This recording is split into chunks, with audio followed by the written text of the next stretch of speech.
Welcome to the TinyWhoop Clinic, and in today's video, we're particularly going to discuss how to replace a VTX and a camera on your flight controller. Let's go.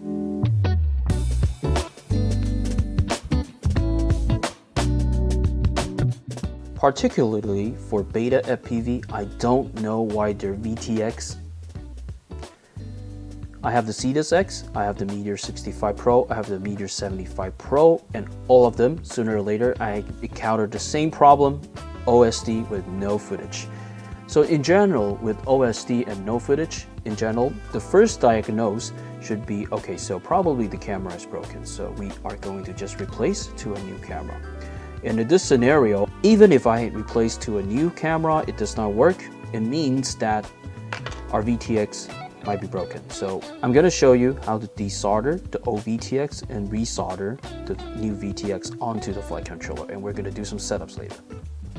Before we begin, the tools we're going to need are some flux, some wires, and a soldering iron.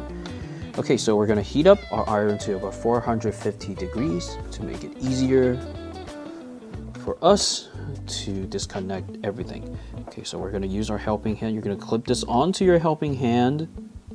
You're going to just gently put your iron onto the joints. Okay, just like that.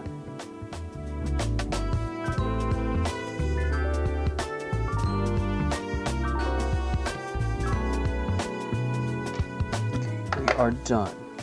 Next, we are going to just start by adding solder onto the joints.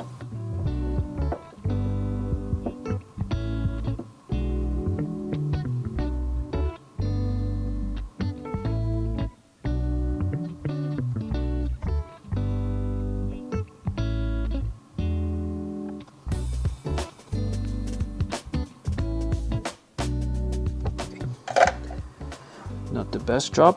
And we're going to do something to fix it because we have two giant solder balls that we don't want. Okay.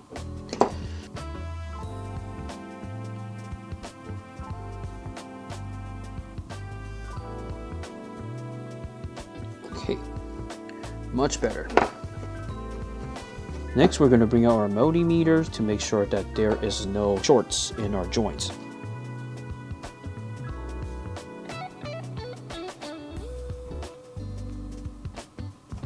Okay.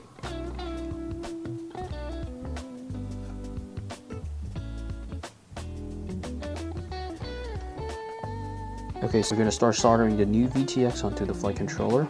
And since you can see that it is all by the sequence, so we just have to find the 5-volt mark, which is this one. 5-volt is right here, and the 5 volts on the VTX, which is this one. Oh, it's not focusing. Okay. Which is this one. So we can just basically we just have to solder the first one, and the rest are going to go by the sequence. Okay, so let's do it like this. So 5-volt is this one. And this is the 5-volt we want. We'll solder it one by one.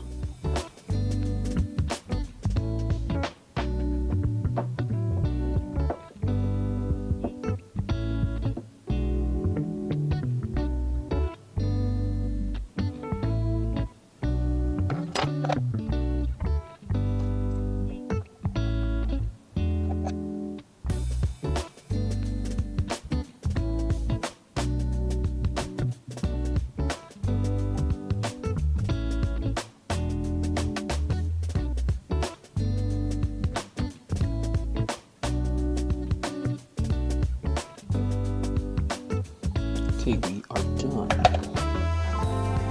Same drill, test it with the multimeter to make sure there are no bridges.